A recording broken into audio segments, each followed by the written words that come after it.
It's John McCain's party now. Tonight, the senator from Arizona accepts the Republican presidential nomination as Barack Obama loses his post-convention bounce. I'm Katie Couric. Also tonight, Sarah Palin's debut on the national stage, attacking Senator Obama. We tend to prefer candidates who don't talk about us one way in Scranton and another way in San Francisco. I've been called worse on the basketball court. It's not that big of a deal. And bumper-to-bumper tropical traffic. Hannah, Ike, and Josephine. Hurricane watches go up all along the East Coast.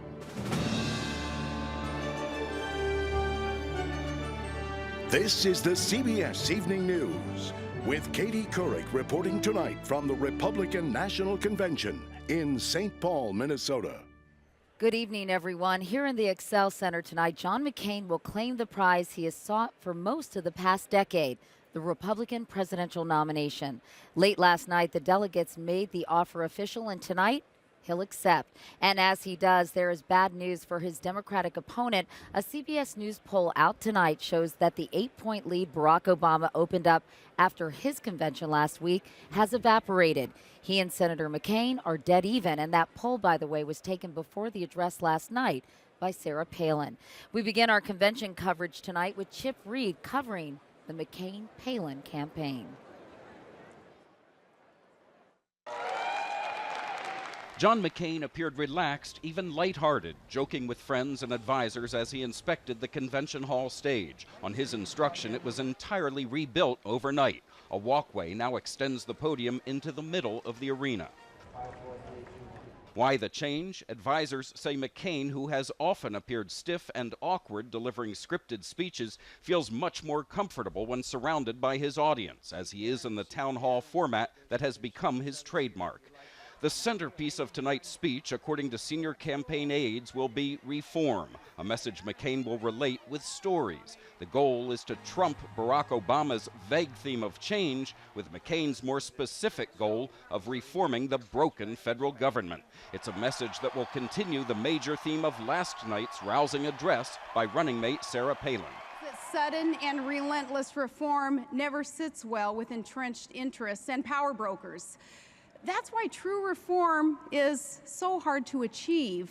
But McCain will criticize not just Democrats. The man who helped bring down lobbyist Jack Abramoff and his Republican cronies will point the finger at his own party, too, reaffirming his reputation as a maverick willing to take on corruption wherever he sees it.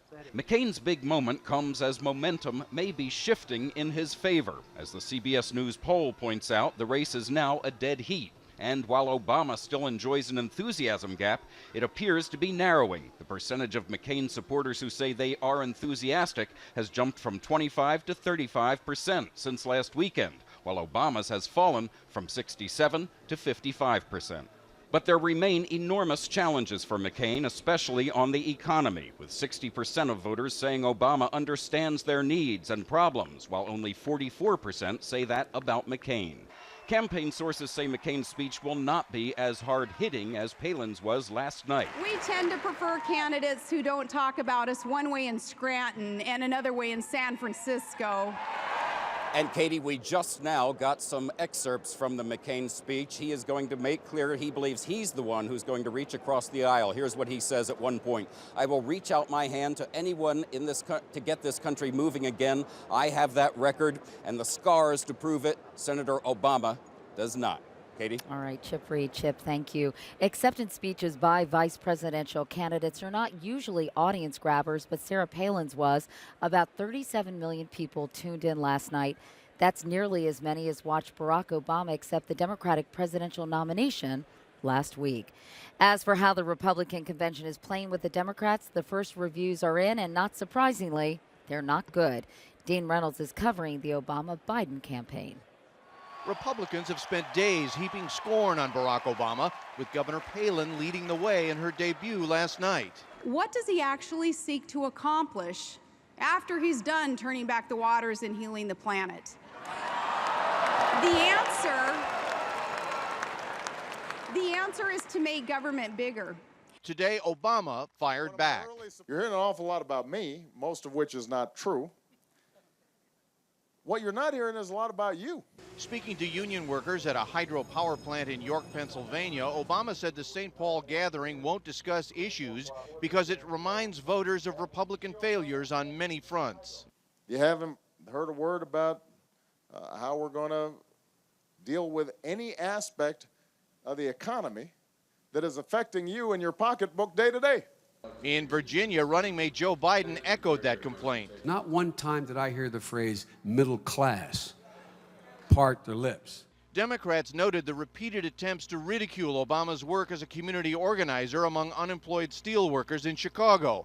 It's a way of questioning his experience. He worked as a community organizer. What?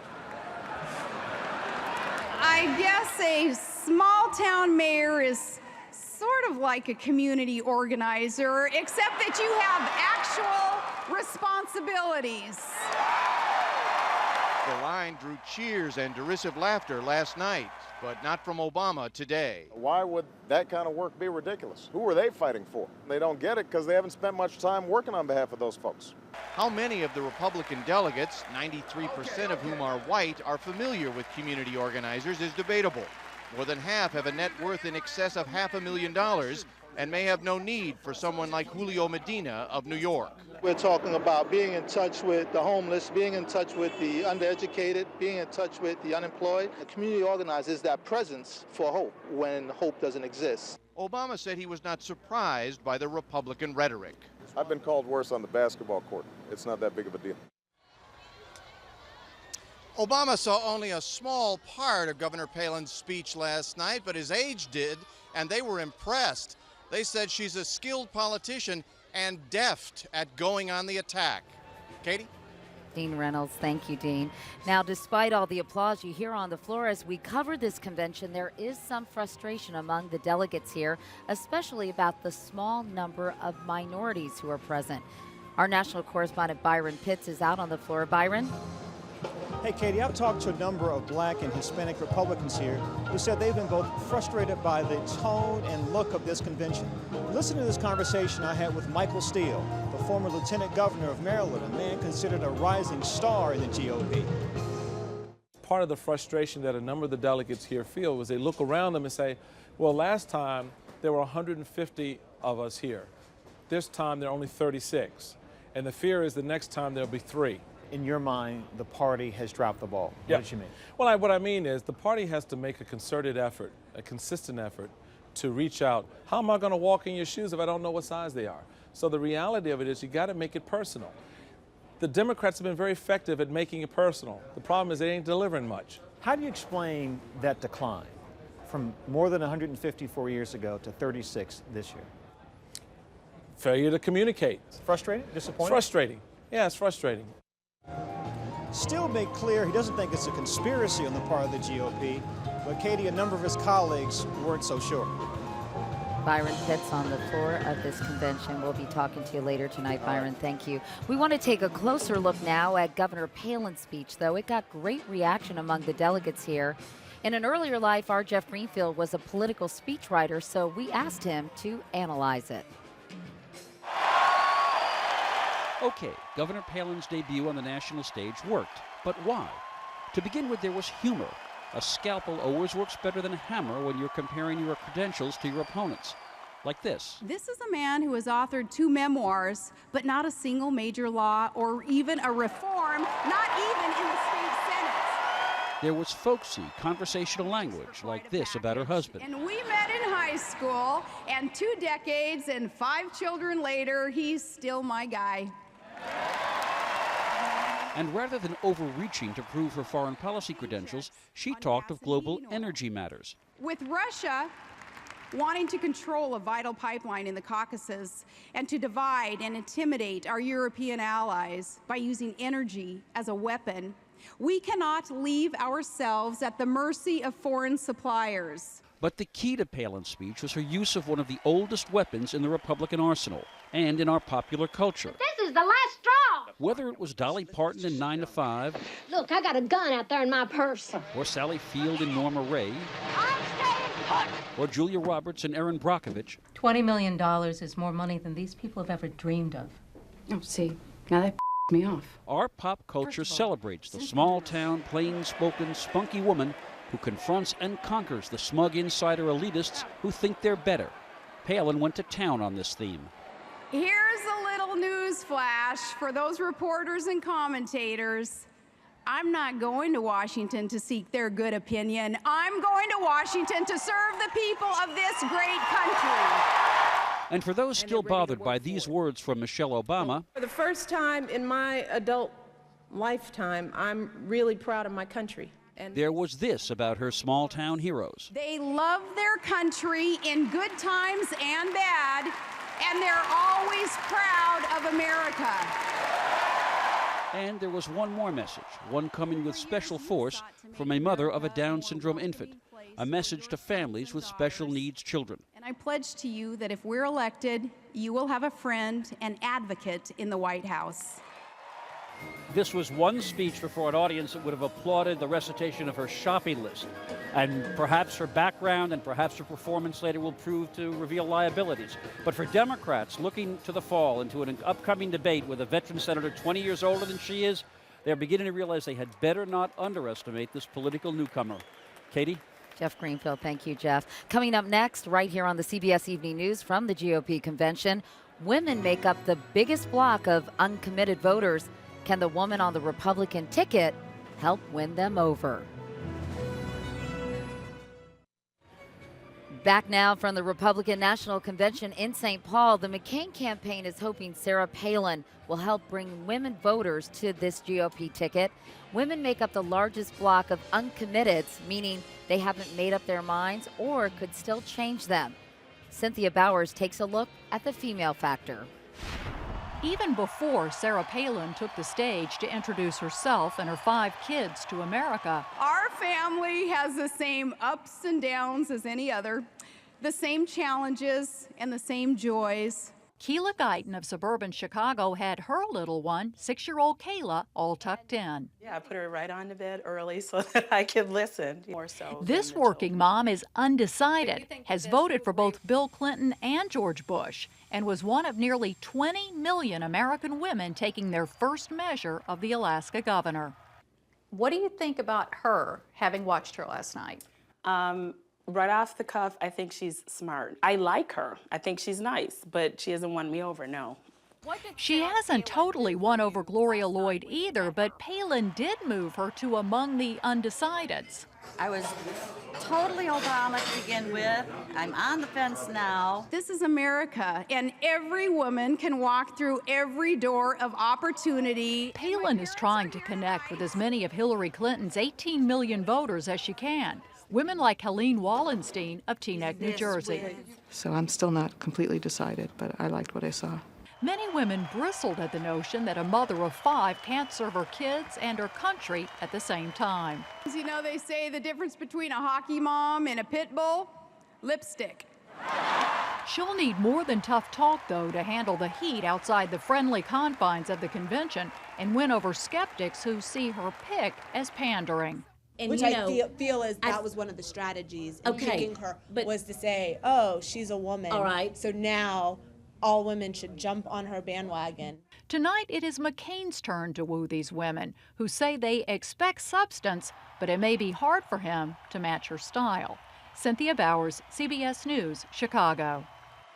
And we want to check in now with our CBS News political team and get their perspective on the convention and the campaign. First, Bob Schieffer, our chief Washington correspondent and anchor of Face the Nation. Bob, in large part because of Sarah Palin, John McCain has really excited most of the Republican base behind his candidacy. And that base was pretty skeptical before, wasn't it? I agree with that, Katie. I think that John McCain is in better shape with the base of the Republican Party, especially the right side of the Republican Party, than he has been in his whole political career. He was frankly anathema to some of the evangelicals, to some of the very conservative, social conservatives. But when he picked Governor Palin, and then when she made the speech she made last night, it really galvanized that part of the party. So now he has to take it to the next step, and tonight find a way to appeal to the independents and those disgruntled Democrats. That will be his assignment tonight. Jeff Greenfield is our senior political correspondent. And Jeff, at a time when there are about 10% more Democrats in this country than Republicans, As Bob said, Senator McCain has to reach beyond his base to cross over voters, independents, unhappy Democrats. How does he accomplish that? I think the key to this is that he's got to convince the country that a 72-year-old man who's been in the Senate for 26 years, maverick though he may be, is looking toward the future. If they rerun the 2004 race with the Democratic edge, as you said, as big as it is, Republicans lose. So he has to somehow convince this electorate that he is looking beyond the present, that he is moving beyond the Bush years, and that we're not going to have 4 more years, but something new and fresh. Katie? All right, and Dan Bartlett was communications director for the Bush White House. He's now a CBS News consultant. Dan, our latest poll shows the race dead even between Senators Obama and McCain. How will John McCain try to use his speech tonight to break that tie? Well, that poll is big news. Not only did they step on the bounce of Barack Obama, now you could argue that John McCain actually has momentum. But the fundamentals of this race, Katie, still favor the Democrats, just as Jeff pointed out. So what John McCain will do tonight is try to change the subject from the issue of change, what Barack Obama has been driving home, and start making the argument for reform. He's going to have a long laundry list of achievements in the area of reform, and that's what he'll be pushing here tonight and on the campaign trail in the coming days. All right, Katie? Reform, the new word of the campaign. Meanwhile, Joe Trippi is a Democratic strategist and a CBS News consultant. Joe, the Obama campaign strategy is to continue to link John McCain to President Bush, but do they have to somehow move beyond that? Well, I mean, they know that the polls all show that George Bush would be a very unpopular president. They believe that no matter what happens here tonight, they win this election by relentlessly pounding on McCain as 4 years of more of the same.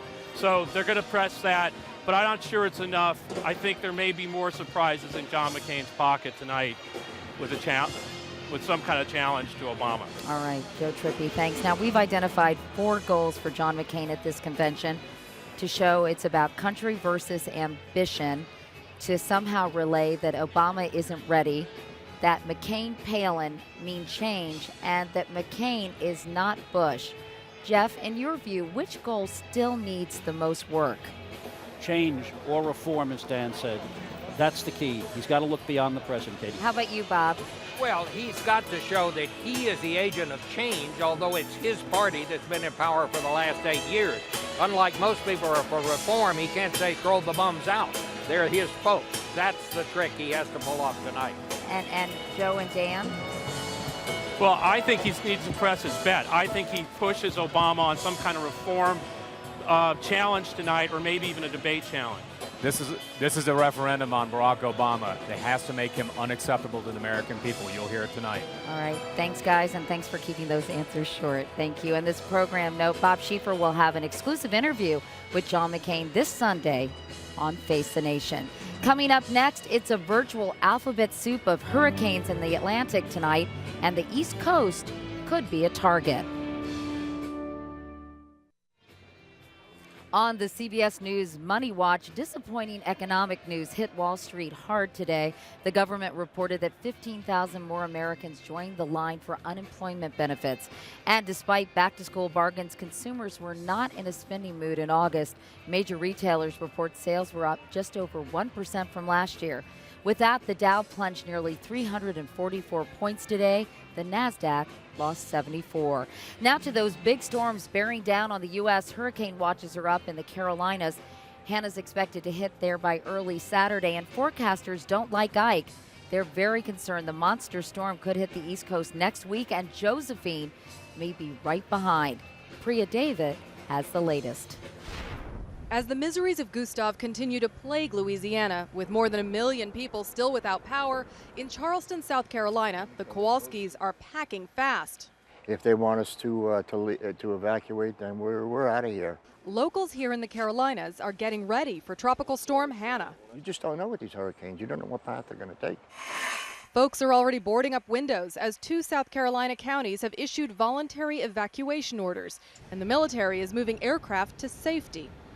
Hannah is expected to come ashore at Wilmington, North Carolina, and move along the eastern seaboard. And right behind Hannah, a worse threat. Category 4 Hurricane Ike is also tracking toward the U.S. Well, the big concern right now is Hurricane Ike. It's been as strong as a Category 4 hurricane today. And in South Florida, after weeks of heavy tropical rain, the Army Corps of Engineers is opening the floodgates at Lake Okeechobee to prevent flooding in the next round of storms. Here in South Carolina, shelters are open and states of emergency have been declared as far north as Virginia and as far south as Florida, all in anticipation of Hannah's landfall tomorrow. Katie. Priya David reporting from Charleston, South Carolina tonight. Thank you. In other news, Detroit Mayor Kwame Kilpatrick resigned today after pleading guilty in a sex and misconduct scandal. Kilpatrick, who's married, admitted lying under oath about an affair with a top aide. Under the deal, he'll serve 4 months in prison and pay $1 million in restitution to the city. And I'll be back from St. Paul right after this. And that's the CBS Evening News for tonight. I'll be back with our primetime coverage of the Republican National Convention, including John McCain's acceptance speech. We'll be on TV at 10 Eastern Time, followed by our live webcast on CBSNews.com and CNET.com, our new digital partner. In the meantime, I'm Katie Kirk in the Twin Cities. I'll see you again soon.